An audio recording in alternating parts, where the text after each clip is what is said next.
آج ہم جس ٹاپک پہ بات کرنے والے ہیں وہ بات یہ ہے کہ ہاروت اور ماروت یہ جو دو فرشتے اترے تھے، آیا یہ فرشتوں کی آزمائش تھی؟ وہ لوگوں کو جادو سکھایا کرتے تھے؟ بہت سے قصے اسی طرح کے مشہور ہیں۔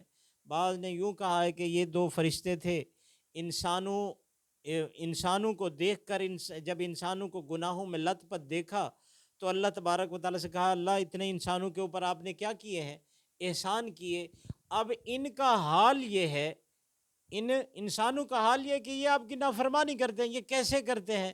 تو اللہ تبارک و تعالیٰ نے فرشتوں کی آزمائش کی، اور ان فرشتوں کے اندر اللہ تبارک و تعالیٰ نے انسانی خواہشات کا مادہ رکھ کے ان کو دنیا کے اندر بھیجا۔ اس کے بعد یہ لوگوں کے فیصلے کیا کرتے تھے، شام کو اس میں اعظم پڑھتے آسمانوں کے اوپر چلے جاتے تھے، صبح کو آ جاتے تھے۔ پھر اس کے بعد ایک عورت کا ان کے پاس فیصلہ آیا، اور اس عورت کے اوپر یہ دونوں فرشتے کیا ہو گئے؟ فریفتہ ہو گئے۔ اس عورت نے ان کو شراب پلائی، پھر قتل کروایا۔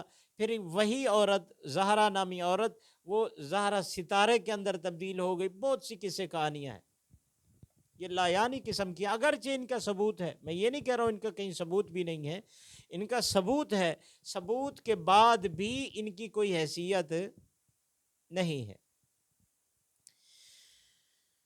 اصل میں واقعہ یہ تھا کہ وَاتَّبَعُوا مَا تَتْلُو الشَّيَاطِينُ، کہ یہودیوں نے انبیاء کی کتابوں کو بالائے طاق رکھ دیا، تتلو الشیاطین، شیطانوں کی تابع داری شروع کر دی۔ کب؟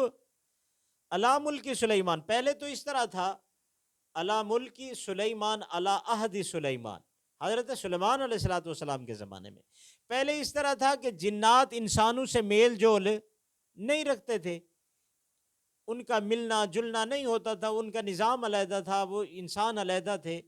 جب حضرت سلیمان علیہ السلام کا زمانہ آیا، انسان اور جنات اکٹھے ہوئے، اس وقت جنات نے انسانوں کو وہ جادو سکھانا شروع کیا، ان کو وسوسے سکھانا شروع کیے، وہ کاہنوں کے تابع ہوئے، کاہنوں کو خبریں بتاتے تھے۔ کاہن جو تھے وہ لوگوں کو پھر آگے غیب کی خبریں بتا دیا کرتے تھے، وہ کچھ سچ بھی ہوتا تھا، کچھ جھوٹ ہوتا تھا، ملی جلی بات ہوتی تھی۔ جب لوگوں کا اعتماد ہوا تو لوگوں نے انبیاء کی کتابوں کو بالائے طاق رکھ دیا، شیطانوں کے پیچھے چل پڑے۔ تو اللہ تبارک و تعالیٰ نے ارشاد فرمایا، ایک دفعہ جب حضرت سلیمان علیہ السلام کا زمانہ تھا، یہاں بھی دو باتیں مشہور ہیں، وہ دونوں میں آپ کو بتاتا ہوں۔ ایک تو یہ ہے کہ حضرت سلیمان علیہ السلام نے وہ جادو کی جو کتابیں تھیں ان سے چھین کر دفن کر دی ایک جگہ۔ جب حضرت سلیمان علیہ السلام کا وصال ہوا، اس دنیا سے رخصت ہوئے، تو شیاطین نے لوگوں کے ذہنوں کے اندر وسوسے ڈالے اور لوگوں نے وہ کتابیں نکالیں، ان کے اندر جادو تھا۔ لوگوں کے ذہنوں میں یہ بات بیٹھ گئی کہ حضرت سلیمان نے یہ جو حکومت کی ہے، جنات تابع تھے، یہ حکومت اس جادو کے زور پر کی ہے، لہذا حضرت سلیمان علیہ السلام ایک جادوگر تھے، نبی نہیں تھے۔ یہی وجہ ہے کہ آپ دیکھیں گے کہ یہودیوں نے شروع کے اندر حضرت سلیمان علیہ السلام کو انبیاء کے لسٹ میں شامل نہیں کیا۔ ایک بات یہ ہے کہ وہ کتابیں حضرت سلیمان علیہ السلام نے نہیں بلکہ جنات نے جان بوجھ کر رکھی حضرت سلیمان علیہ السلام کی کرسی کے نیچے، پھر لوگوں کے ذہنوں میں ڈالا کہ حضرت سلیمان علیہ السلام کی کرسی کے نیچے کتابیں ہیں جن سے انہوں نے یہ حکومت کی ہے، وہ کتابیں انہوں نے نکالی۔ اس کے بعد کیا ہوا؟ یہ بات مشہور کر دی کہ حضرت سلیمان علیہ السلام کیا تھے؟ جادوگر تھے، نبی نہیں تھے۔ آج بھی دیکھیے، آپ نے بات سنی ہوگی، نقش سلیمانی، نقش سلیمانی، لوگ آج تک نقش سلیمانی ڈھونڈ رہے ہیں۔ یہ مسلمانوں کا حال ہے، جی ہمیں جادو چاہیے لیکن جادو ایسا ہو جس پہ نقش سلیمانی ہو۔ یعنی کیا مطلب؟ نقش سلیمانی سے حضرت، ہم نے بھی مان لیا کہ حضرت سلیمان علیہ السلام کیا تھے؟ جادو۔ عقل تو ہماری بھی ماری گئی ہے۔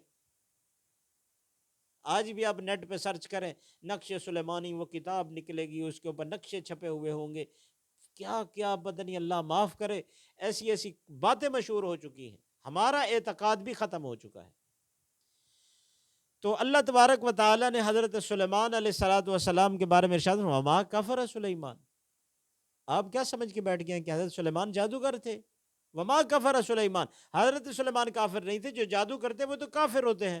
حضرت سلیمان تو اللہ کے نبی تھے. ولیکن الشیاطین کفروا، کفر تو جادو تو شیطانوں نے کیا. یعلمون الناس، یہ انہوں نے لوگوں کو سحر سکھایا، جادو سکھایا. باقی یہ بات کہ یہ ہاروت اور ماروت کیا تھے؟ ہاروت اور ماروت اللہ تبارک نے ارشاد فرمایا انزل علی الملکین، یہ دو فرشتے تھے. ببابل، ہاروت و ماروت، یہ بابل کے عراق کے شہر بابل میں اترے. ایک کا نام ہاروت تھا، دوسرے کا نام کیا تھا؟ ماروت. اب یہ کس لیے اترے ہیں؟ اللہ تبارک وما یعلمان من احد، کسی ایک کو بھی انہوں نے جادو نہیں سکھایا حتی یقولا، حتیٰ کہ پہلے انہیں کہا، کیا کہا؟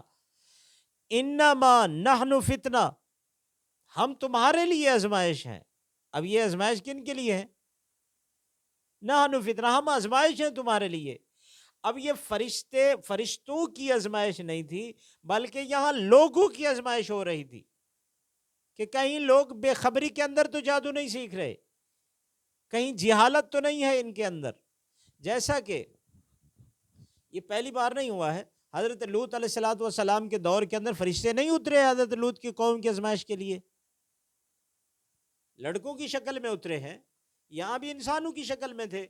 فرشتوں نے کہا نحن فتنہ، ہم تمہارے لیے کیا ہے؟ فتنہ ہے. فلا تکفر، ایسا نہ کرو، جادو نہ سیکھو، جادو نہ سیکھو، یہ تمہارے لیے گھاٹے کا سودا ہے. تم نے سیکھنا ہے، یعنی وہ بتا رہے تھے کہ یہ سیدھا راستہ ہے، اگر یہاں اس راستے پر جاؤ گے تو جہنم میں چلے جاؤ گے، لہٰذا فلا تکفر. فیتعلمون، وہ سیکھتے تھے، منہما، ان دونوں سے کیا سیکھتے تھے؟ ما یفرقون بہ بین المرء وزوجہ، جس سے خاوند اور بیوی کے درمیان میں کیا ڈالی جائے؟ جدائی ڈالی جائے. جو آج تک لوگ اسی طرح کے کام کر رہے ہیں، پیروں کی دکانیں اسی سے تو چل رہی ہیں، عورتوں کے جھگڑے، گھریلو جھگڑے، اسی سے ان کی دکانیں چل رہی ہیں. پھر وہ ڈراتے ہیں یہ جادو ہے، یہ سفلی ہے، یہ فلاں ہے، یہ فلاں ہے، یہ کالا ہے، یہ پیلا ہے، یہ نیلا ہے. کتنی قسم کے جادو متعارف کروائیں گے آپ کو، پھر یہ بھی بتائیں گے کہ یہ پرانا ہو چکا ہے، اس کا توڑ نہیں ہے، لہٰذا اس کا کوئی توڑ نہیں ہے. اسی وقت آپ 10,000 نکالیں، اس کا توڑ بھی نکل آئے گا. بہت سی قصے کہانیاں مارکیٹ میں ملیں گی. اللہ تبارک و تعالیٰ نے ارشاد فرمایا، دیکھیے وما ہم بزارین بہ من احد، جادو آپ کو کوئی نقصان نہیں پہنچا سکتا، ہاں الا باذن اللہ، جب تک کہ اللہ کا حکم نہ. جادو اتنا طاقتور نہیں ہو گیا کہ کہیں آپ جادو کو ہی خدا مان کے بیٹھ جائیں.